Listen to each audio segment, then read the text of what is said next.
As I discussed the Article 1 to 6 in my last lecture, that is the introductory part of the Constitution. Now I'm talking about the next most important articles of the Constitution of Pakistan is fundamental rights. These articles consist on Article 8 to Article 28. But before this, I'm talking about the Article of 7 of the Constitution that defines or gives the definition of state. Actually, Constitution of Pakistan provides a definition of term state for the constitutional purpose.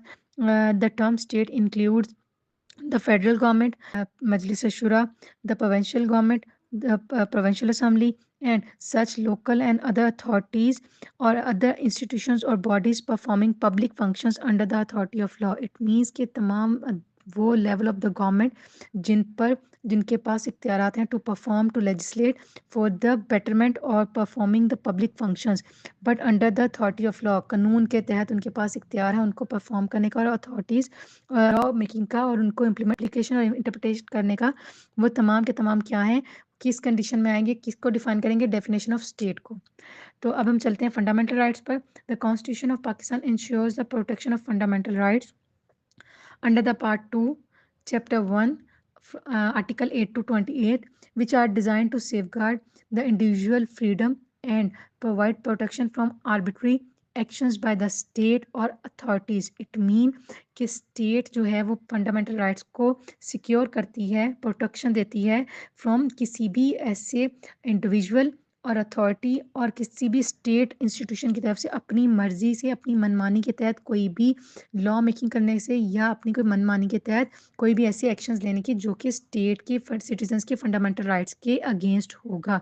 These rights are granted all citizens but certain provisions allow for the reasonable restriction in the interest of public order, national security and morality. But उसने कहा कि यहाँ इसके साथ साथ कुछ rights पर क्या है, स्टेट कुछ ऐसे प्रोविजंस हैं जिनके ऊपर रीजनेबल रिस्ट्रिक्शंस लगाती हैं, वो भी सिर्फ उस कंडीशन में जहाँ पर पब्लिक ऑर्डर की बात हो, नेशनल सिक्योरिटी की हो या मोरालिटी की बात हो। इन कंडीशंस पर आकर स्टेट रिस्ट्रिक्शन लगाती है या रिस्ट्रिक्ट कर देती है, वरना स्टेट अपने सिटीजन्स को प्रोवाइड करती है तमाम बेसिक एंड फंडामेंटल राइट्स जो कि एक इंसान या एक सिटीजन का फंडामेंटल इख्तियार या राइट है, ठीक है, हक है। फर्स्ट आर्टिकल 8 है जो law inconsistent with fundamental rights to be void. It means article 8 declares that any law inconsistent with the fundamental rights provide in the constitution will be void to extent of the inconsistency.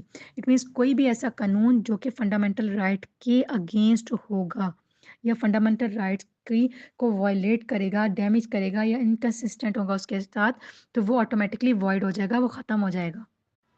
ठीक है, इसके साथ साथ उसने थोड़े से इसके अंदर उसकी प्रोविजन दी है, साथ में दी है laws that are enacted to implement the provision of Islam.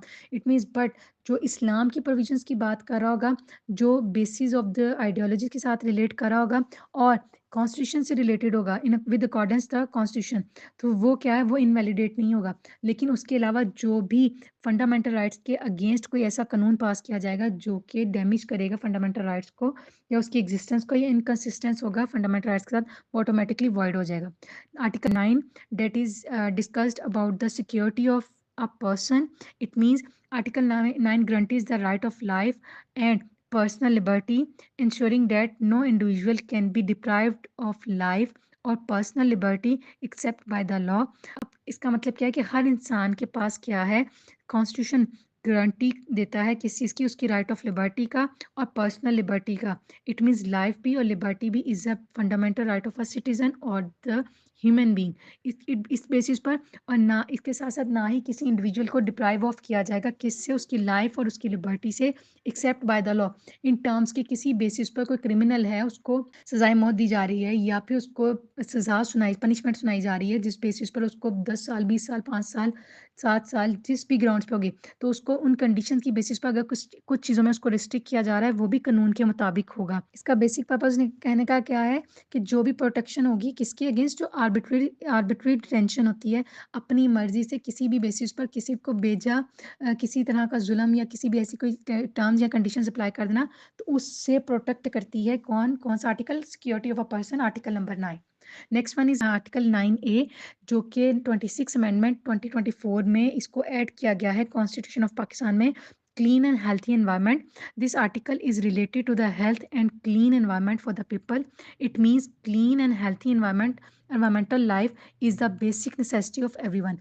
It is this is a simple statement. It means जो हेल्थी और क्लीन एनवायरनमेंट है, सोसाइटी है, स्ट्रक्चर है, वो तमाम के तमाम जो भी सिटीजन्स ऑफ द स्टेट हैं उनके लिए क्या है, उनकी एक बेसिक कह लें कि या नेसेसिटी है हर सिटीज़न की और हर एक इंसान की जो कि within the jurisdiction of state exist करता है.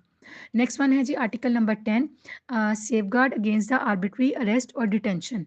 This article prevents arbitrary arrest and detention. It means किसी को भी बगैर किसी वजह के अरेस्ट नहीं किया जाएगा या अपनी मनमर्जी से, या फिर उसको डिटेंशन नहीं की जाएगी, हिरासत में नहीं रखा जाएगा. हाँ, अगर किसी पर्सन को, a person who is arrested must be informed of the reasons for their arrest. It means अगर किसी बंदे को या किसी पर्सन को, इंडिविजुअल को अरेस्ट किया जा रहा है तो उसको मस्ट बी इन्फॉर्म विद जो भी इशू, जिस भी ग्राउंड पर उसको अरेस्ट किया जा रहा होगा उसको इन्फॉर्म किया जाएगा and be brought before a magistrate with in 24 hours.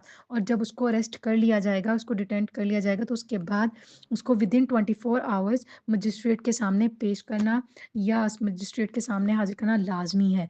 Furthermore, no person can be detained.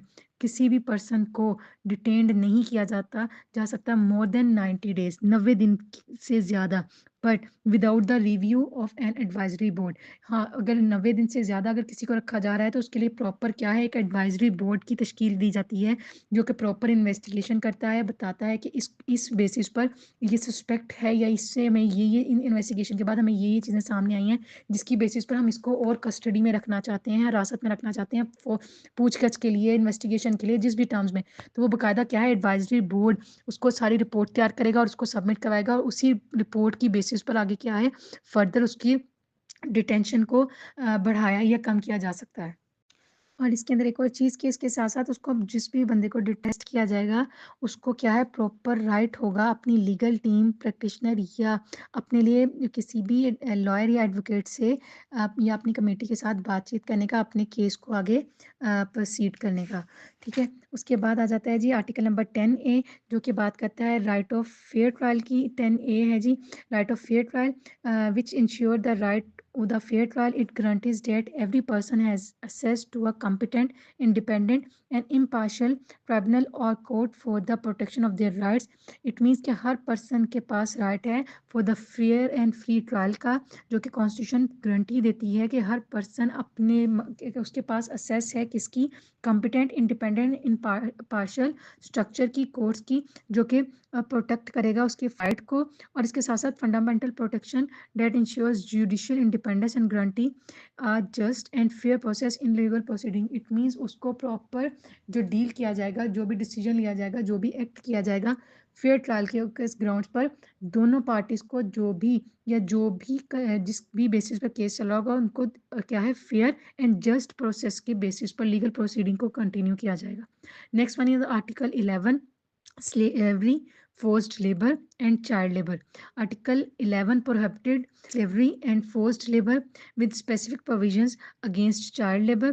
It ensures that no one can be subject to involuntary servitude or work that is harmful to the children, especially banning child labor for the children under the age of 14. It means इसमें बात वो कहता है कि किसी भी person को ज़बरदस्ती क्या है, फोर्स लेबर जिसको हम कहते हैं ना, ज़बरदस्ती काम नहीं करवाया जाएगा. और इसके साथ साथ जो स्लेवरी का स्ट्रक्चर है उसके ऊपर भी रोकता है. और ये प्रोविजन जो है इसके साथ साथ स्पेसिफिकली किसके अगेंस्ट है, चाइल्ड लेबर के, कि अंडर द एज ऑफ 14 जो भी लोग हैं, जो भी बच्चे हैं, उसको बैन किया जाता है कि वो क्या है, वो लेबर नहीं, वो या मजदूरी नहीं करेंगे और ना ही उनको ज़बरदस्ती फोर्स किया जाएगा किसी भी ऐसे काम के लिए एंगेज करने के लिए, लाइक इन अ फैक्ट्री और माइन और एनी अदर हेजिडियस एम्प्लॉयमेंट, कि कोई भी ऐसी चीज़, कोई भी ऐसी जगह जो कि उनके लिए ख़तरे का बायस हो, उनकी जान के लिए ख़तरे का बायस हो, तो उनको उसमें क्या है, पार्टिसिपेट या उसमें उनको ज़बरदस्ती मजदूरी या कह लें कि लेबर